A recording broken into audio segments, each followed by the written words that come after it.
Hevalên hêjan di vê vîdeoyê de ez ê hewl bidîm ku di derbarê têgeha aksiyonê de hinek zanînên Kurd raberî wê hêjan bikim û behsa çend wateyên wê a cihêreng bikim.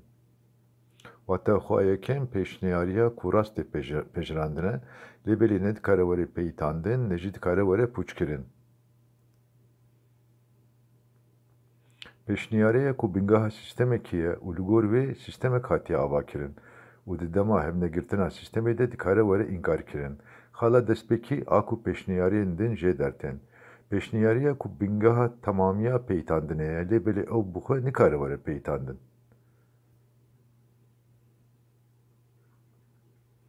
Pêşniyariya ku bi awayekî formel nehatiye peytandin û teoremên din li gor rê û rêzikiyên jêderî li gel pêşniyariyên din jê zêde dibin, ango jê dertên.